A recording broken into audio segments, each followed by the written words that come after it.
Fa le miarabantsika indray ny mpiara-mianatra namalaisana amin'izao sabata izao. Tafahoana indray sika amin'ny alalan'ny fandiniantsika ny lesona faharoambin'ny folo izay nampitondraina ny lohateny hoe mahatoky Andriamanitra. Tononona mandrakariva ao aminao sy ny ankohonanao ny fiadanan'ny tompo. Miaraba amin'izy miravavy indray. Tafahoana soamantsara indray sika amin'ity andro an'ity a.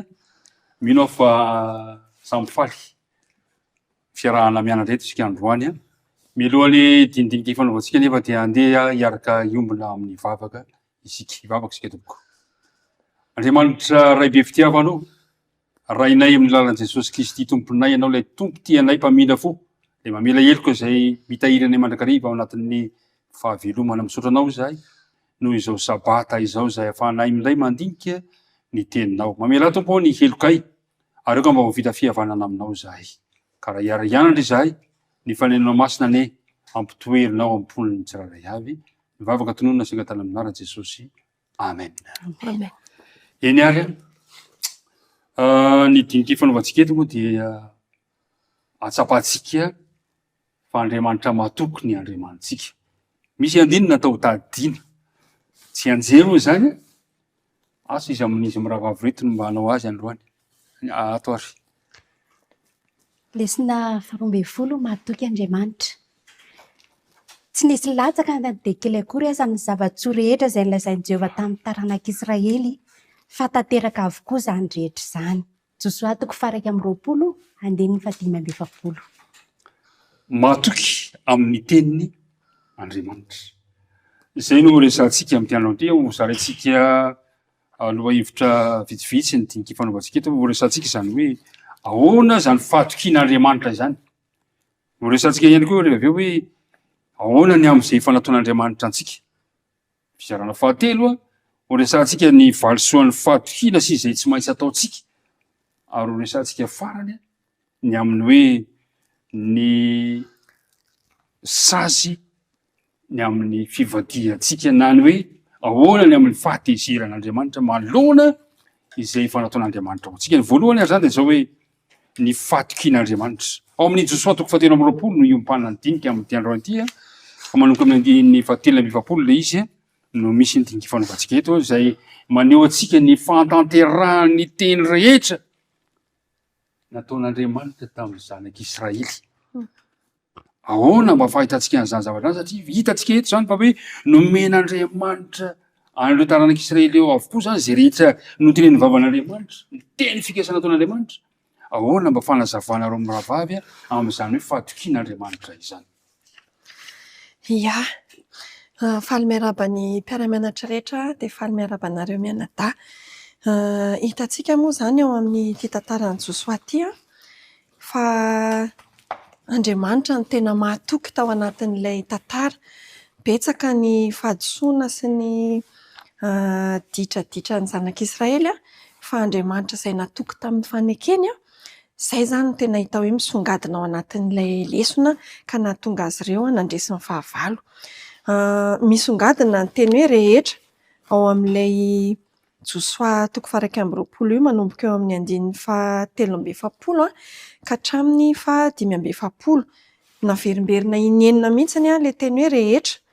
Andeha ho vakiantsika kely ilay izy. Izao voalaza hoe nomeny Jehovah ny Israely ny tany rehetra izay efa nianana omena ny razany ary nandova izany izy ireo ka nonina teo dia nomeny Jehovah fitsarana manodidina izy arak'izay rehetra ny anianany tamin'ny razany ka tsy nisy lehilahy tamin'ny fahavalony rehetra najanona teo anoloany fa natolotra Jehovah teo an-tanany avokoa ny fahavalony rehetra. Tsy nisy latsaka na dia kely akory aza ny zava-tsoa rehetra izay nolazain'i Jehovah tamin'ny taranak'Israely fa tanteraka avokoa izany rehetra izany. Ny famerimberenana io teny io izay Kaolina moa ny teny nampiasaina tany am-boalohany tamin'ny fitenin'ny zareo anazy dia manamafy fa tsy nisy latsaka ilay nomeny Jehovah izany fa tanteraka avokoa. Izany hoe mampiavaka an'ilay hoe fanoloran'i Jehovah ny fandresena ny ho an'ny zanak'Israely ilay izy. Mampiseho fa mahatoky Andriamanitra rehefa hoe manome dia tsy misy latsaka ilay izy. Rehefa manome izany Andriamanitra tsy misy hoe tapatapany. Tsy tapany. Fa hoe rehetra. Ny rehetra izany azo lazaina koa ve hoe amin'ny fahafenoana. Izay mihitsy le izy hoe amin'ny fahafenoana. Ohatra ny hoe ampy tsara zany a, tsy mandiso fanantenana. Sy mandisy fanantenana. Ary ho antsika atao ahoana mba hidia? Arak'izay tantarana teo izay hoe izany rehetra izany dia natao hahasoa an'ireto zanak'Israely reto izany sy ny zavatra rehetra. Ary izay hoe Andriamanitra mahatoky foana izay dia ho antsika koa ankehitriny. Satria raha verenantsika aloha dia izao hoe fidiran'Andriamanitra antsehatra sy ny fahatokian-drery ihany no antoky ny fahombiazan'ireo Israelitareo tamin'ny ady rehetrarehetra izay natreny. Dia tahaka izany koa izany ankehitriny hoe ho antsika ankehitriny dia izao hoe ny fahatokian'Andriamanitra tamin'ny nanomezany ny zanany dia Jesosy izany dia antoka ihany koa mba ahombiazantsika sy ahasoantsika. Hoy izy hoe amin'ny Efesiana 4:7 dia manao hoe fa fahasoavana no namonjena anareo amin'ny finoana ary tsy avy aminareo izany fa fanomezana avy amin'Andriamanitra, tsy avy amin'ny asa fandrao hisy ireare. Tsy amin'ilay herin'ny tena izany fa amin'ilay nataon'Andriamanitra. Paoly koa dia nanamafy an'izay. Hoy Paoly eo amin'ny Timoty 2:1-7 hoe mahatoky izao teny izao. Izay ilay hoe mahatoky Andriamanitra, mahatoky Andriamanitra, mahatoky ihany koa ny teny izay lazainy. Dia izao hoe fa raha miara-maty aminy isika dia hiara-pelona aminy koa. Raha miaritra isika dia hiara-manjaka aminy. Raha mandahazy isika, izy kosa handahantsika. Eto izany raha mandahazy isika, izy kosa handahantsika. Fa na dia tsy mahatoky aza isika, ity izany ilay tena mahafinaritra, dia mbola mahatoky ihany izy, mahatoky foana Andriamanitra fa tsy mahazo mandaha ny tenany. Ry mpiara-midinika namana, ry mpiara-mianatra sekoly sabata rehetra, tokony hampahiry antsika izany androany fa mahatoky ny Andriamanitra hivavahantsika. Fa mifantana mipetraka fotsiny mba mahatoky ve izaho? Mba mahatoky ve ianao eo anao izay fahatokian'Andriamanitra? Inona avy ny zavatra efa mba nataon'Andriamanitra teo amin'ny fiainantsika? Inona avy ny zavatra efa mba tsapanao amin'ilay tsika dia inona ny zavatra efa nataon'Andriamanitra teo amin'ireto vahoaka an'Andriamanitra ireto? Amin'ny satria mbola amin'ny amara-parana ny tantaran'ireto ny fiaraha-zanak'Israely amin'ny Josua tsika dia ndeha jerentsika foana ao amin'ny 7:20. Io manko ny fananarana farany. Zany hoe farapara moa izany teo amin'ny tantaran'i Josua io e. Josua 7:20 hoe inona ny efa nataon'Andriamanitra zany teto amin'ny zanany. Nananatra farany Josua satria nangonina daholo izany ny olona. Satria efa kely sisa ny fotoana izay rahan'i Josua amin'izy ireo dia nampatsiahy izy ny amin'izay efa nataon'Andriamanitra. Dia andeha hiverenantsika na dia efa fantatsika ihany ary izay Josua 7:20 manomboka amin'ny 1:7. Manomboka amin'ny 1:1 dia efa tantara izy ny amin'ny fotoana izay niarahany tamin'izy ireo izany. Fa amin'ny 1:7 sy ny 4 ary ny 5 no vakiantsika. Ary ianareo dia efa nahita izay rehetra nataon'i Jehovah Andriamanitra ireo tamin'ireo firenena rehetra ireo teo anoloanareo. Fa Jehovah Andriamanitra ireo no niady ho anareo. Patsahivina eto izany Jehovah Andriamanitra ireo niady ho anareo. Izay voalohany. Faharoa dia hoy izy amin'ny 1:4 indreo efa voazarako lovan'ny fokonareo tamin'ny antsapaka ireo firenena sisa ireo hatrany Jordana mba amin'ny firenena rehetra izay nofongorako hatramin'ny ranomasina lehibe any andrefana. Izay izany faharoa nozaraina efa nataony Jehovah. Samy nahazo zara-tany daholo ny tsirairay avy. Daholo tsisy tsy nahazo. Dia ny fahatelo dia ao amin'ny 1:5 hoe ary Jehovah Andriamanitra ireo izy no androaka ireny eo anoloanareo dia ampiala azy eo anoloanareo ary andovany tany ianareo arak'izay nolazainy Jehovah Andriamanitra ireo taminareo. Izany hoe rehefa nahazo ny tany mbola nisy ihany ny sisa tavela tamin'ireo firenena izay tavela fa nametoky Jehovah Andriamanitra hoe horoako hiala izy ireo. Izany rehetra izany nataon'Andriamanitra ho an'ireto firenena Israelita ireto. Ie. Tohizako kely ilay izy hoe izany hoe teo izany efa ho faty Josua mankony. Efa kely sisa dia tsy ho tafaraka amin'ny zanak'Israely intsony izy kanefa mbola nisy Kananita horohana ihany sisa teo amin'ilay tany. Dia nanafatrafatra zany Josoa hoe tandreminareo tandremo tsara ny hanatanteraka an'ilay le baiko sy le iraka efa nampanaovan'i Jehovah hatrany am-boalohany fa androkan'ireo fahavalo ireo Jehovah raha ohatra nareo ka mahatoky. Zany rehetra zany dia natao hampatsiahivana antsika fa misy fepetra izay tokana ihany mety ho azonan'ny fandresena dia tsy iny izany fa ny fepetra ny fankatoavana. Tsy hoe izany hoe nomenan'ny zanak'Israely ny fandresena azo ny tany dia hoe noho ny tanjona. faratapony izay ary noho ny heriny sy ny tanjany izay. Tsy afaka miankina amin'izay izany tsika fa ny fandresentsika dia io fepetra ny fankatoavana io tsy maintsy io arahantsika. Ary mila fianterana tsy tapaka hozy ny ato amin'ny lesona amin'ny fatokian'Andriamanitra sy ny fanampiany isika. Izay zany no antoko amin'ny fandresentsika. Ry mpiara-mianatra namana raha izay teny izy mirahavavy teo izay dia tena lesona ho antsika taranaka ankehitriny ny tantaran'ny zanak'Israely. Tena toy ny fiainan'izy ireo ny fiainantsika ankehitriny. Anjarantsika kosa zany ankehitriny mba miezaka ho matoky. Tsy ho vitantsika nefa zany satria malemy ihany isika olombelona ihany fa mila ny fanahy masina isan'andro isan'andro amin'ny fiainantsika isika mangatah isan'andro isan'andro. Ho vita batisa amin'ny fanahy masina aza raha azo atao mba hananantsika izany fiainana feno fatokiana an'Andriamanitra zay. Ande hita amin'ny fizarana manaraka isika izy mirahavavy no jerevantsika eto dia ny hoe inona re? Satria tarihana isika ho amin'ny fatokiana an'Andriamanitra. Inona mba taridalana nomeny Josoa? Inona mba fampahirizana nomeny Josoa? Inona ny valosoa omena ho amin'ny fatokiana?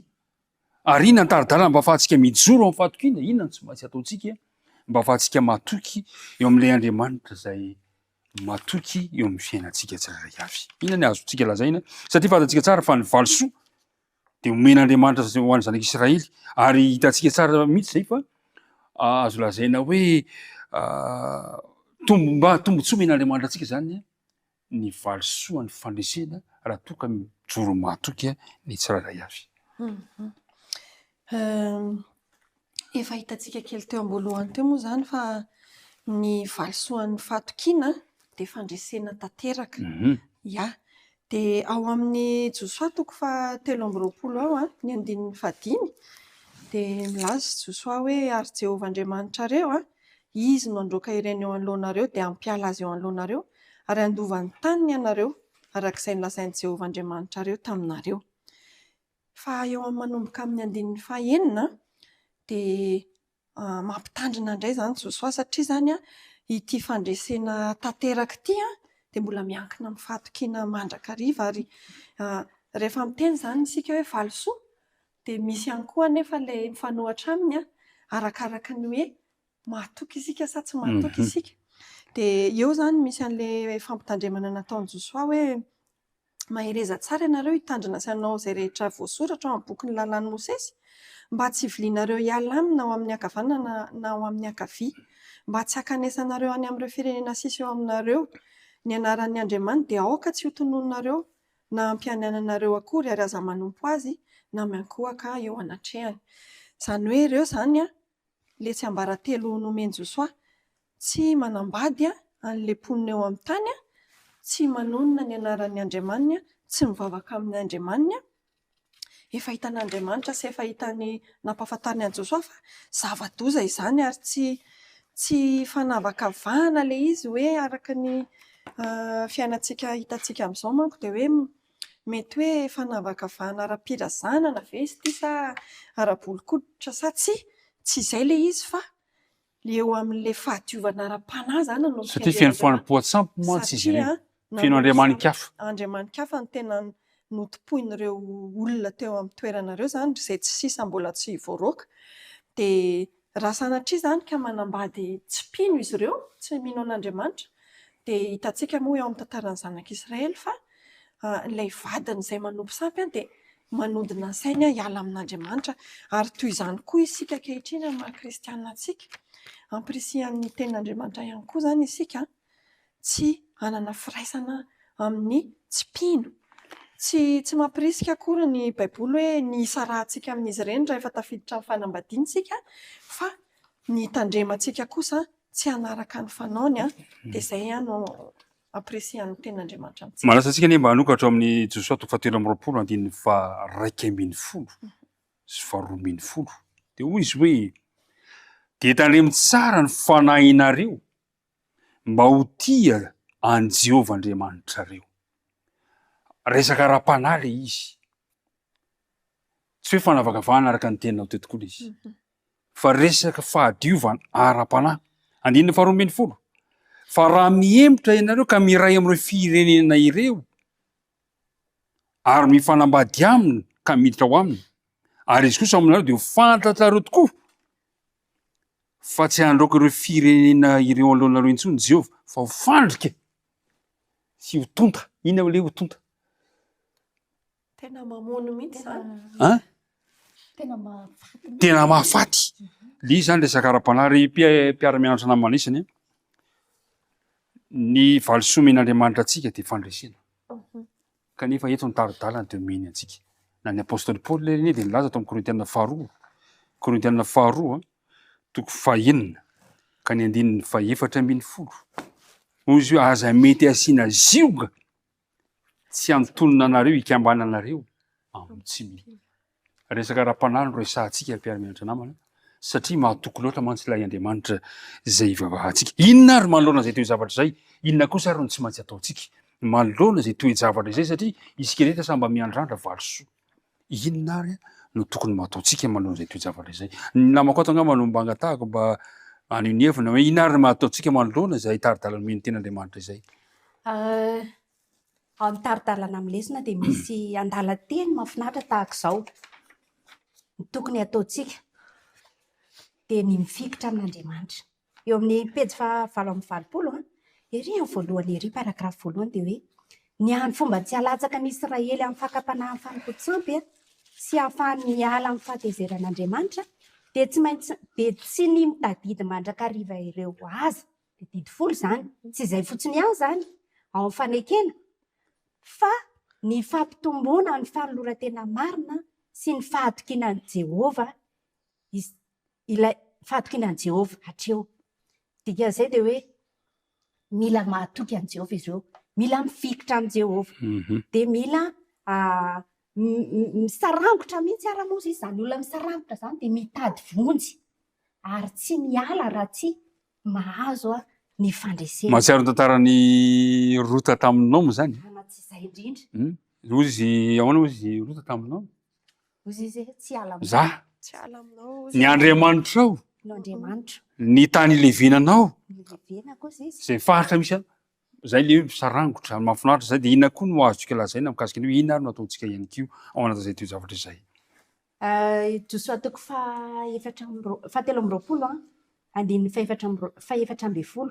Ozy izy hoe ary indro efa andeha amin'ny lalana falehan'ny tany rehetra aho izao, ary fantatrareo amin'ny fonareo manontolo sy ny fanahinareo manontolo fa tsy misy latsaka na dia zavatra iray akory aza ny zava-tsoa rehetra izay lazain'i Jehovah Andriamanitrareo anareo. Efa tanteraka taminareo avokoa izy rehetra, tsy misy latsaka na dia zavatra iray akory aza. Ny fitadidiana izany ary verina imbetsaka io tsy misy latsaka io amin'ny tsenjerintsika ao amin'ilay toko 2:20 izy dia tsy misy latsaka ny teny. Ny fitadidiana ireny teny fikasana, ireny teny fampanantenana izay nomen'Andriamanitra ireny zany dia antoka ahatonga ny fandreseny ary tsy maintsy atao izany. Tsy hoe tsy azo atao fa tsy maintsy atao izany, tahaka ny hoe didy ihany izany. Le didy folo hoe aza manao izao, aza manao izao, aza manao izao. Dia tahak'izay koa ireny fananarana maro isan-karazany araka efa voalaza teo hoe tsy fanambady, tsy hiditra amin'ny fampotsampy, ireny rehetra zany tsy maintsy ataontsika ary tsy maintsy nataon'ireto zanak'Israely rehetra moa izany na nanaran'i Josoa azy, ary lesona ho antsika koa ankehitriny hoe nda hoe tsy maintsy ho ataontsika koa mba ahazoantsika ny tanina mpanantenaina. Izao nefa fitiavana le izy, ny fitiavana nefa tsy terena. Raha miteny Josoa hoe tandremo tsara ny fanahinareo mba ho tia an'i Jehovah Andriamanitrareo, tsy manery Josoa fa mitaona kosa ho amin'ny safidy itspo Josoa. Zava-dehibe zany resaka fitiavana eo amin'ny fanarahantsika an'Andriamanitra. Hiditra amin'ny fizarana fahatelo sika. Raha zay rehetrarehetra zay zany resana aloha hatreto de tena mbola samy resy lahatra isika fa mahatoky Andriamanitra. Mampahery zany izy mirahavavy mieritreritra hoe ilay Andriamanitra zay miady antsika de mbola mahatoky mandrakariva am'izay fomba hamonjena antsika. Ny mampalahelo anefa impiry isika olombelona no manandrana te hanao zay hampatezitra an'Andriamanitra. Mba azonareo tantarena fohy very izy mirahavavy inona zavatra efa manataony zanak'Israely ka nahatonga mitady zay hatezitra an'Andriamanitra. Ary ho resantsika inona no sazy? Ahoana zany hoe fahatezeran'i Jehova zany? Asa inona re mba azonareo mirahavavy inona re ny zavatra efa manandramany zanak'Israely ka nanehoany nahatonga an'Andriamanitra ho tezitra teo amin'izy ireo? Iny Marobe moa zany marobe ny zavatra izay efa nataon'ireto zanak'Israely reto nahatezitra an'Andriamanitra ary nazahoana sazy mihitsy moa zany. Raha tsy hitanisa fotsiny tsika zao de ny hoe rehefa nijangajanga ny zanak'Israely de nisy ny arety mandringana izay naringana zanak'Israely. Rehefa nisy ny fahotany akana de resy ny zanak'Israely fa nandeha niady tany Ai nanafika amin'ny tanàna anankiray izay tsy tokony haharesy azy akory. Sazy avokoa zany rehetra zany. Zany hoe Andriamanitra zany de zao na de arak'ilay voalaza hoe fitiavan'Andriamanitra mahatoky Andriamanitra de nisy ny sazy. Tahaka zao nefany izay zany hoe izay mandika ny fitsipika rehetra izay nomen'Andriamanitra zany de misy ny sazy ao ambadik'izay fa tsy hoe vita fotsiny de mifona de vita voavela fa misy foana ny vokany. Inona no mba azo lazaina ihany koa inona no mba zavatra nandramany zanak'Israely ka natezitra an'Andriamanitra? Le fimonomononana aloha zany tena mibahana be teo amin'ny zanak'Israely. Kanefa de mbola ataontsika mandrak'androany. Mbola ataontsika ihany, mila miala amin'izay zany zao tsika. Misy anankiray koa ohatra ilay nahazo an'i Miriama rehefa nanome tsiny an'i Mosesy izy de boka izy. Anisan'ny sazy moa zany izay niatra tamin'ny zanak'Israely zany rehetra zany no fahatezeran'Andriamanitra. Kanefa indraindray tsika mety mieritreritra hoe raha fitiavana tokoa moa Andriamanitra de mahari-po izy be famindrapo izy ananany daholo ny toetra tsara rehetra toa tsy mifanaraka amin'ny fahatezerany ilay fitiavana. De hitantsika nefa ato amin'ity lesona ity fa vao mainka aza manamafy ny fitiavan'Andriamanitra mihitsy ny fanehoany ny fahatezerany satria tezitra amin'iza moa Andriamanitra. Tsy hoe tezitezim-pon'Andriamanitra ohatran'ny tsika mpanota ankehitriny hoe mitrotro tsika de misafoka tsika tsy ahoana. Tsy ohatr'izay ny an'Andriamanitra fa misy zavatra mampalahelo an'Andriamanitra ao ary Andriamanitra moa dia mankahala ny fahotana izy, tsy mpanota no ankahalainy fa ny fahotana ary izy de mpitsara marina. Tahaka atsika izay tiany zanantsika, tiany sombiny aintsika de mba tiantsika koa Andriamanitra sady izy mihitsy moa no raintsika namorona antsika de rariny loatra raha tezitra izy. Raha ohatra ka sombany fahotana ny zanany, rariny loatra raha miaro ny zanany izy ka rariny loatra zany ny fahatezeran'Andriamanitra tsy tahaka ny fahatezeran'ny mpanota fa manamafy ny fitiavany antsika zany.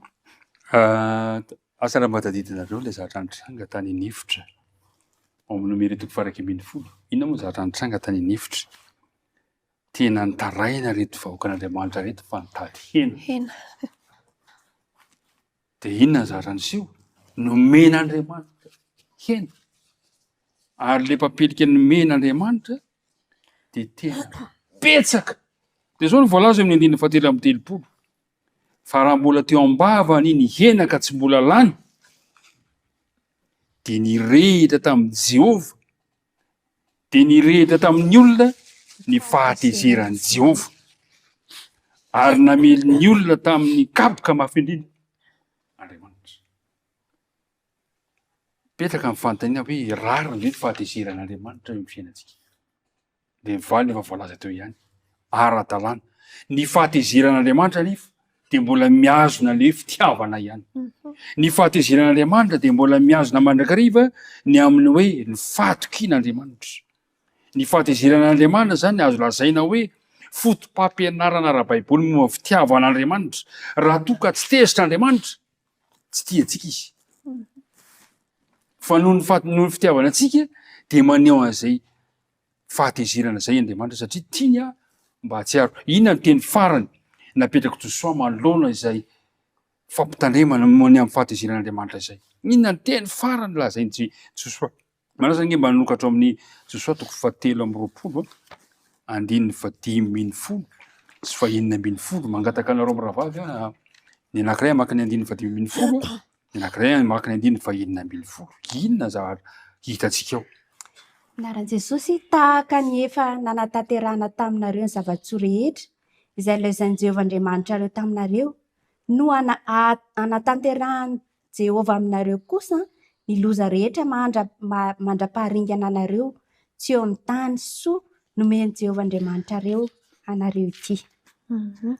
Amin'izay ivadianareo ny fanekeny Jehovah Andriamanitra reo izay nandidiny anareo sy andahananareo hanompo ireo andriamanika hafa ary ankohaka iankohofanareo eo anatrehany dia hirehatra aminareo ny fahatezeran'i Jehovah ary ho lany ringana faingana ianareo tsy eo amin'ny tany soa nomeny anareo. Ny laza izany teny izany Josoa. Dia tena profo Josoa eto manao hoe ny zavatra rehetra lazain'i Jehovah dia tsy nisy latsaka. Dia noho izany koa ho tanteraka amintsika ny fahatezeran'i Jehovah raha miezaka ny hivadika amin'i Jehovah isika. Izy miravavy, inona no teny amaranantsika ity dinika ity sy ampahirizanareo, ampahirizantsika ny mpiara-mianatra ilay sekoly sabata amin'izao maraina izao. Ia, itony tantara itony moa dia voasoratra arak'ilay lesintsika tany aloha tany hoe ho fananarana ao antsika. Ka tsy naomby ny Israely, rehefa tsy naomby ny Israely dia niara-ny sazy izy ireo. Fa isika kosa ankehitriny noho ny fahasoavan'Andriamanitra dia afaka manoratra tantara hafa indray isika. Dia mba tantaran'ny fahatokiantsika indray no ataontsika mba ho anatra ho an'ny taranaka ho avy. Fa mba tsy hoe tantaran'ny fahadisoantsika ka nahazoantsika sazy.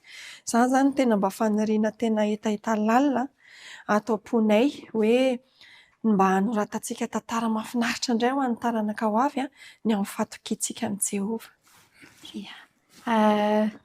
Josoa teto dia nanome lesona amin'ny mampitarika azy izay nanome hafatra, nampita hafatra ho an'ireto zanak'Israely dia ny lolon'ny Israely moa zany satria efa antitra izy araka ny lesitsika.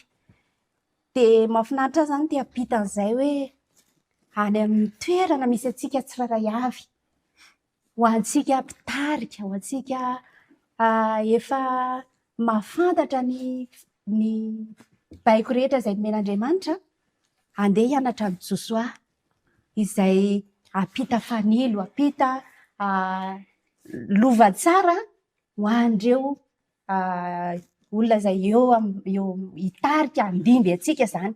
Manome ohatra tsara ho an'izay handimby antsika tahaka ny Josoa zany. Satria atao amin'ny lesona moa dia nisy zavatra nampana Josoa dia napetrapetrany tsara. Zao ny ataonareo, zao ny ataonareo, zao ny ataonareo. Ary farany dia zao hoe eo anatrehany izany rehetra izany na dia teo ary Josoa na dia nisy ary izany rehetra izany dia Andriamanitra eo foana. Deutéronome 7:7 andininy 7 no maranako azy dia ho vakiantsika izay hoe izao ny voalaza ao amin'ny Deutéronome 7 andininy 7.